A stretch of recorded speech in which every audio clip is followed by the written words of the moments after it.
نحمده ونصلي ونسلم على رسوله الكريم أما بعد فأعوذ بالله من الشيطان الرجيم بسم الله الرحمن الرحيم وجعلنا بينهم وبين القرى التي باركنا فيها قرى ظاهرة وقدرنا فيها السير سيروا فيها ليالي وأياما آمنين فقالوا ربنا باعد بين أسفارنا وظلموا أنفسهم فجعلناهم أحاديث ومزقناهم كل ممزق إن في ذلك لآيات لكل صبار شكور وَلَقَدْ صَدَّقَ عَلَيْهِمْ إِبْلِيسَ ظَنَّهُ فَاتَّبَعُوهُ إِلَّا فَرِيقًا مِّنَ الْمُؤْمِنِينَ وَمَا كَانَ لَهُ عَلَيْهِمْ مِنْ سُلْطَانٍ إِلَّا لِنَعْلَمَ مَنْ يُؤْمِنُ بِالْآخِرَةِ مِمَّنْ هُوَ مِنْهَا فِي شَكٍّ وَرَبُّكَ عَلَى كُلِّ شَيْءٍ حَفِيظٌ صدق الله مولانا العظيم اللهم صل على سيدنا محمد وعلى آل سيدنا محمد وبارك وسلم سورۃ سبا کی آیت نمبر 18 تا آیت نمبر 21۔ سورۃ سبا کے اس رکوع میں اللہ تبارک و تعالی نے قوم سبا کا تذکرہ فرمایا ہے۔ گزشتہ درس میں قوم سبا پر کیے جانے والے انعامات کا ذکر بیان ہوا، اور ساتھ ہی یہ بھی ارشاد فرمایا کہ ان کو شہروں کے اندر ایک پرامن زندگی عطا کی گئی تھی اور ان کو خوشحالی عطا فرمائی تھی۔ انہیں چاہیے تھا کہ اللہ تبارک و تعالیٰ کی ان نعمتوں پر شکر ادا کرتے، مگر بجائے اس کے کہ شکر ادا کریں وہ ناشکری کا ارتکاب کرنے لگے، اور پھر وہی ڈیم جو انہوں نے بنایا تھا اپنی خوشحالی کے لیے اور ان کے لیے خوشحالی کا سبب بنا تھا، وہی ان کے لیے ہلاکت کا سبب بن گیا۔ جہاں باغات تھے وہاں پر جھاڑیوں کے علاوہ اور کانٹے دار پودوں اور درختوں کے علاوہ کچھ نظر نہیں آتا تھا۔ ان آیات میں اب ارشاد فرمایا کہ وَجَعَلْنَا بَيْنَهُمْ وَبَيْنَ الْقُرَى الَّتِي بَارَكْنَا فِيهَا قُرًى ظَاهِرًا، اور بنا دی ہم نے ان سبا والوں کے درمیان اور ان بستیوں کے درمیان جن میں ہم نے برکت رکھی ہے۔ برکت والی بستیوں سے مراد شام اور فلسطین کی بستیاں ہیں، جنہیں اللہ تبارک و تعالیٰ نے ظاہری اور باطنی برکتوں سے نواز رکھا ہے۔ شام اور فلسطین کا علاقہ سرسبز و شاداب علاقہ ہے اور اللہ تبارک و تعالیٰ کے نبیوں کا مرکز رہا ہے۔ بہت سارے انبیاء علیہ السلام کو اللہ رب العزت نے اس خطہ میں مبعوث فرمایا، جن میں سر فہرست جد الانبیاء مجدد الانبیاء حضرت ابراہیم خلیل اللہ علیہ السلام اور ان کی اولاد ہیں۔ وہیں پر ان کی مبارک قبریں ہیں۔ تو برکت والی بستیوں میں بیت المقدس ہے اور اس کے ارد گرد کی بستیاں ہیں۔ واقعہ معراج کو جب بیان فرمایا گیا قرآن پاک میں تو اس میں بھی اللہ تبارک و تعالیٰ نے فرمایا، سورۃ بنی اسرائیل میں ہے کہ سبحان الذی اسریٰ بعبدہ لیلا من المسجد الحرام الی المسجد الاقصی الذی بارکنا حولہ، یعنی آپ صلی اللہ علیہ وسلم کو مسجد حرام سے مسجد اقصیٰ کی طرف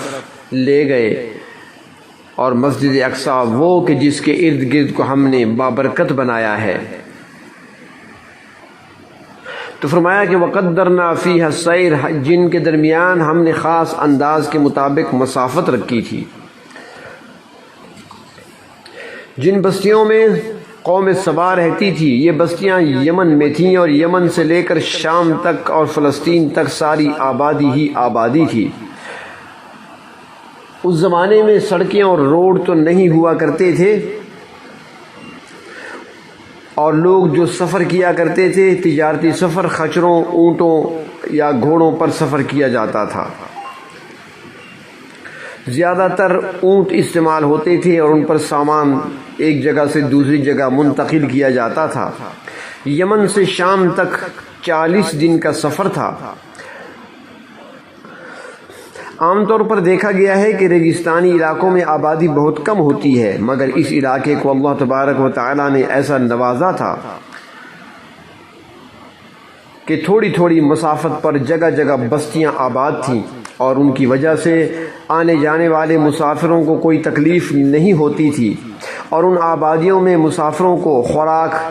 اور باقی ضرورت کی چیزیں بآسانی مل جایا کرتی تھیں۔ پورا راستہ پرامن تھا۔ دن رات مسافر سفر کرتے رہتے تھے اور انہیں راستے میں کوئی پریشانی، کوئی تکلیف، کوئی دقت پیش نہیں آتی تھی۔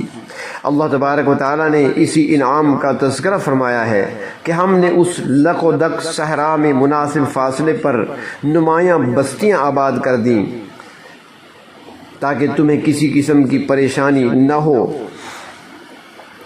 اور پھر اسی راستے کے بارے میں فرمایا کہ سیرو فیہا لیالی و ایامن آمنین، کہ یہاں پر دن رات پرامن طریقے سے تم سفر کرو۔ مفسرین کرام فرماتے ہیں کہ یمن سے لے کر شام تک اس شاہراہ پر 4700 شہر اور دیہات اور قصبے تھے۔ مشرق اور مغرب کے درمیان تجارت اسی راستے سے ہوتی تھی۔ یمن کے ساحل کے بالکل سامنے ہندوستان کا ساحل ہے۔ ہندوستان سے جو تجارتی مال جاتا تو وہ یمن کے ساحل پر اترتا اور پھر اونٹوں کے ذریعے سے شام اور فلسطین تک منتقل کیا جاتا تھا، اور پھر وہاں سے مصر اور دوسرے افریقی ممالک کو بھی پہنچا دیا جاتا تھا، اور اسی طرح افریقہ کا مال سبا اور یمن کے راستے ہندوستان پہنچتا تھا۔ یہ شاہراہیں سارا سال مصروف رہتی تھیں اور یہ بستیاں بھی پر رونق تھیں اور آباد رہتی تھیں۔ چین تک کا تجارتی مال اسی راستے سے آیا جایا کرتا تھا۔ اس کے علاوہ لوگ حج اور عمرہ ادا کرنے والے بھی انہی راستوں سے گزر کر جاتے تھے، اور ان راستوں میں مسافروں کو بڑا آرام تھا۔ ٹھہرنے کے لیے سرائیں تھیں، ضرورت کی چیزیں مل جاتی تھیں،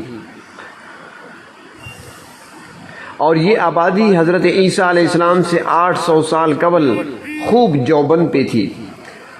اور پھر حضرت عیسیٰ علیہ السلام کے بعد اور حضور اکرم صلی اللہ علیہ وسلم کی بعثت سے پہلے اس علاقے کو ملیا میٹ کر دیا گیا۔ فرماتے ہیں کہ سبا کا زیادہ تر تجارت پر ہی انحصار تھا۔ وہ لوگ کاشتکاری بھی کرتے تھے، اور ان کے پاس باغات بھی تھے، اور ایسے باغات جو سینکڑوں میلوں پر پھیلے ہوئے تھے، مگر زیادہ تر ان کی دولت کے حصول کا ذریعہ وہ تجارت تھی، اور وہ بر اعظموں کے درمیان ان کی خوب تجارت ہوا کرتی تھی۔ ان کی تجارت میں سونا، قیمتی پتھر، مصالحہ جات، خوشبو، قالین وغیرہ شامل تھے۔ تو اللہ تبارک و تعالیٰ فرماتے ہیں کہ ہم نے اہل سبا کو بڑی آسودگی عطا فرمائی تھی۔ ان پر فرض یہ بنتا تھا کہ وہ ہماری نعمتوں کی قدر کرتے اور اس پر شکر ادا کرتے، مگر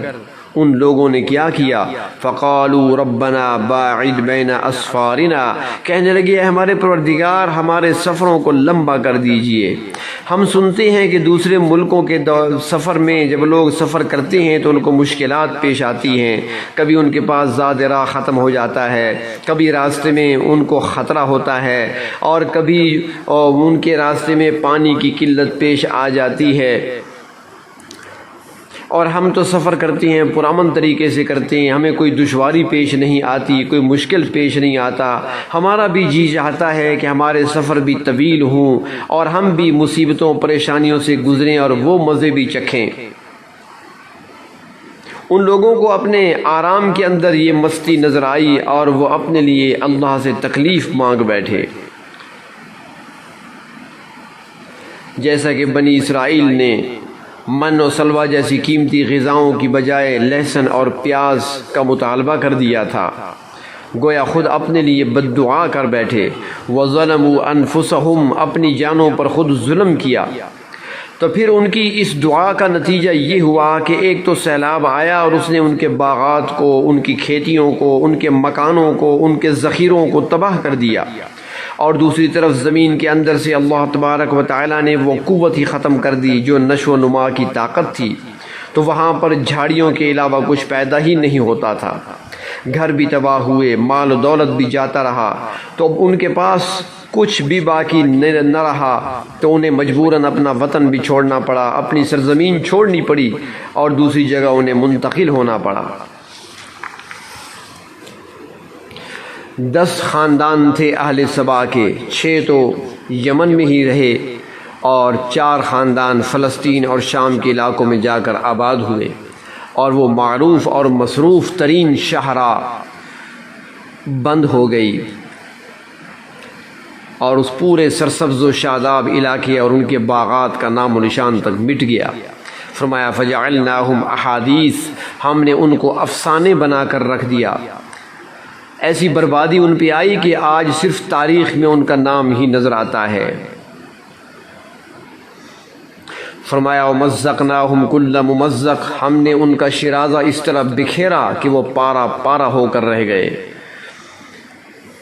کوئی کہیں پہ جا کر آباد ہوا، کوئی کسی اور طرف چلا گیا۔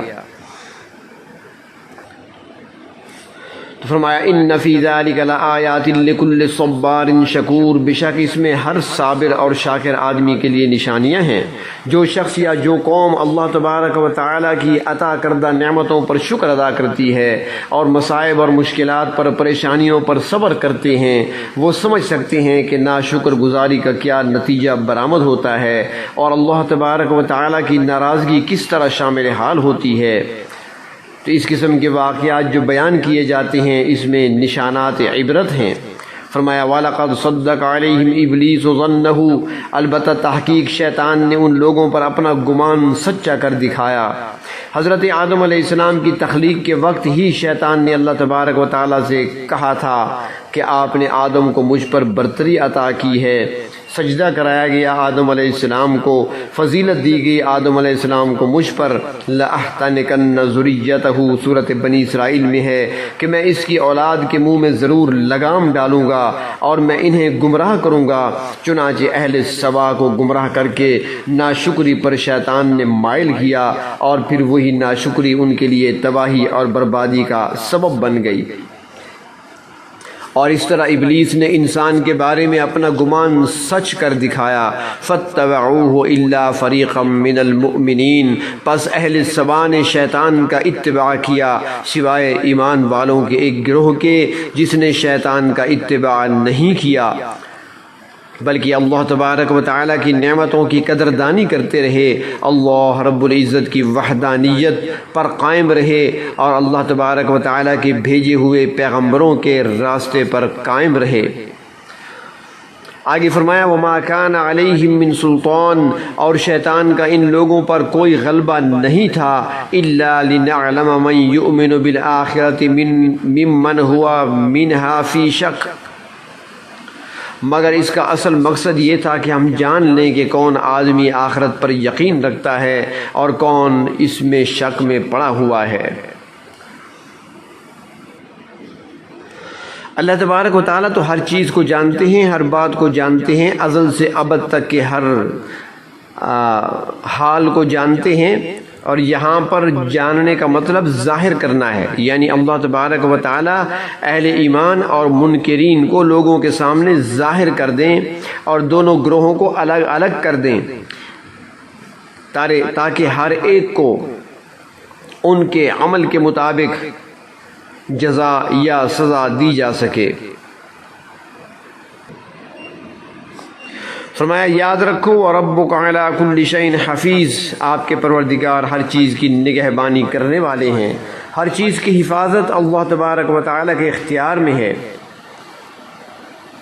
اور اللہ تبارک و تعالیٰ کی اجازت کے بغیر کوئی چیز کسی کو نقصان نہیں پہنچا سکتی، مگر جب انسان خود ہی غلط راستے پر چل پڑے اور انسان خود ہی اپنی تباہی کو دعوت دینے لگ جائے تو پھر اس کے بچ نکلنے کی کوئی امید باقی نہیں رہتی۔ اللہ تبارک و تعالی نے سرکشی کا راستہ اختیار کرنے والوں کو تنبیہ فرما دی ہے۔ وآخر دعوانا ان الحمد للہ رب العالمین۔